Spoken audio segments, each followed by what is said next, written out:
Graça e paz. Nós começamos ontem uma série de palavras sobre Colossenses 3, 12 a 15, mas usando especialmente a expressão perdoai-vos uns aos outros.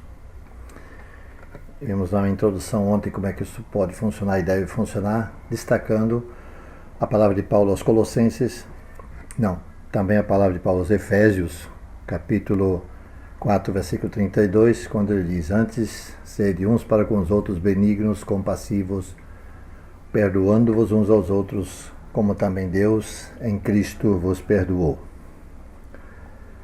Hoje, amanhã e depois, eu quero pensar um pouco sobre pensar.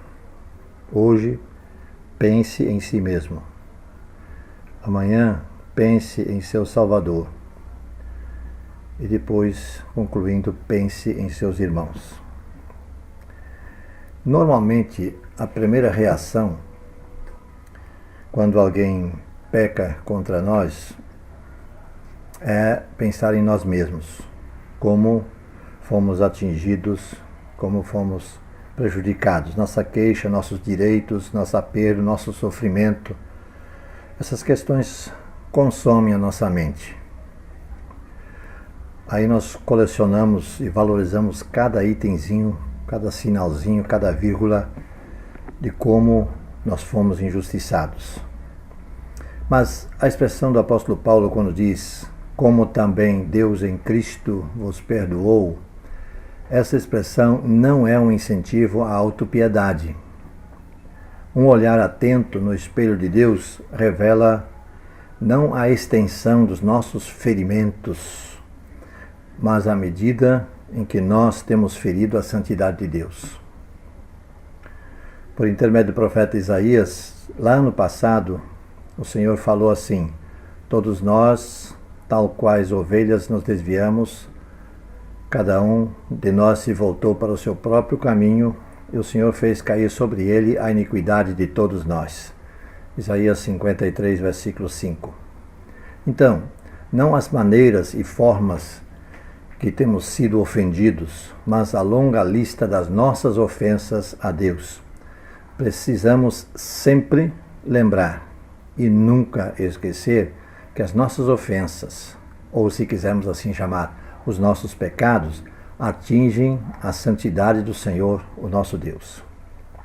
Ele foi entregue à morte por nossos pecados e ressuscitado para nossa justificação, diz Paulo aos Romanos capítulo 4, 25. Não os nossos sentimentos de rejeição, como nós fomos rejeitados, mas como nós rejeitamos a Deus. E o profeta Isaías continua falando assim: foi desprezado e rejeitado pelos homens, um homem de tristeza e familiarizado com o sofrimento, como alguém de quem os homens escondem o rosto. Foi desprezado e nós o tínhamos em estima. Isaías 53, 3. Alguns comentaristas das Sagradas Escrituras procuram conectar Efésios 4, 32, texto que nós já lemos, daqui a pouco vamos ler outra vez, com Mateus 18, 21 a 35. Paulo diz: sejam bondosos, compassivos uns para com os outros, perdoando-vos mutuamente, assim como Deus em Cristo vos perdoou. Esses chamados comentaristas buscam a conexão entre esta palavra de Paulo e o ensino de Jesus referente ao servo incompassivo, ao servo que não quis perdoar. E quem nos fornece o registro desse ensino do Mestre é o evangelista Mateus, no capítulo 18 do Evangelho que leva o seu nome. Diz assim: então Pedro aproximou-se de Jesus e perguntou: Senhor, quantas vezes deverei perdoar a meu irmão quando ele pecar contra mim? Até 7 vezes? Jesus respondeu: eu não lhe digo até 7 vezes, mas até 70 vezes 7. Por isso o reino dos céus é como um rei que desejava acertar contas com seus servos. Quando começou o acerto, foi trazido à sua presença um que lhe devia uma enorme quantidade de prata, 10.000 talentos de prata. Como não tinha condições de pagar, o Senhor ordenou que ele, sua mulher, seus filhos e tudo que ele possuía fosse vendido para pagar a sua dívida. O servo prostrou-se diante do rei e lhe implorou: tem paciência comigo, eu lhe pagarei tudo. O senhor daquele servo teve compaixão dele, cancelou a dívida e deixou-o ir. Mas quando aquele servo saiu, encontrou um dos seus conservos, que lhe devia 100 denários. Agarrou-o e começou a sufocá-lo, dizendo: paga-me o que me deves. Então o seu conservo caiu de joelhos, implorando-lhe: tenha paciência comigo, eu lhe pagarei. Mas ele não quis ouvir. Antes saiu e mandou lançá-lo na prisão até que pagasse a dívida. Quando os outros servos, companheiros dele, viram o que havia acontecido, ficaram muito tristes e foram contar ao seu senhor tudo o que havia acontecido. Então o senhor chamou o servo e disse: servo mau e incompassivo, cancelei toda a sua dívida, porque você me implorou. Você não devia ter feito a mesma coisa, tido misericórdia com o seu conservo como eu tive com você? Irado, seu senhor entregou-o aos torturadores até que pagasse tudo o que devia. Assim também lhes fará meu Pai Celestial, se cada um de vocês não perdoar de coração a seu irmão. Deixe-me destacar isso aqui. Assim também lhes fará meu Pai Celestial, se cada um de vocês não perdoar de coração a seu irmão. Mateus 18, 21 a 35. O servo convocado pelo rei, nós vamos chamá-lo de grande devedor. É um personagem bíblico bem familiar. É como se fosse o retrato de cada um de nós diante de Deus, tendo sua enorme dívida perdoada. Ele imediatamente exige o reembolso de uma dívida infinitamente menor, até mesmo insignificante se comparada à dívida perdoada pelo patrão, que esse colega de trabalho, que nós vamos chamar de pequeno devedor, que ele devia ao que fora perdoado pelo patrão. O grande devedor devia 10.000 talentos de prata.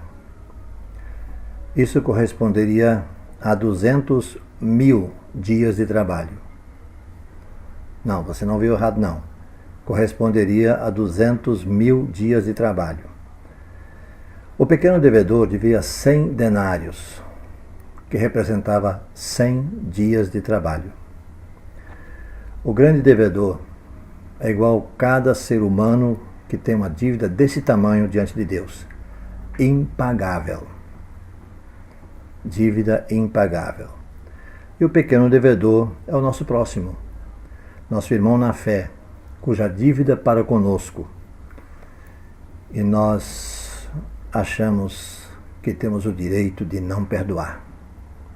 Uma ninharia comparada à grande dívida nossa para com o nosso Pai Celestial. Qual era o grande problema desse servo impiedoso? Ele se esqueceu de si mesmo. Ele se esqueceu do tamanho da sua própria dívida que lhe fora perdoada. E esse é o nosso problema muitas vezes. Quando negamos perdão a alguém que seja, sem quem quer que seja, a alguém que nos ofendeu, que nos tratou como não devia ter tratado, nós nos fechamos e dizemos: não perdoo. Nós procedemos da mesma forma como o servo que fora perdoado pelo patrão procedeu com o seu colega, também servo daquele mesmo rei. É assim que nós procedemos. Qual é o direito que nós temos de não perdoar, se recebemos esse perdão imenso de Deus? E Jesus disse: assim meu Pai fará com todo aquele que não perdoar de coração a seu irmão. Vamos aprender essa lição. Senhor Deus, obrigado pela essa lição, pela Tua palavra que fala ao nosso coração. Ajude-nos, ó Deus, a sermos fortes o suficiente para colocar em prática essa verdade. Em nome de Jesus. Amém.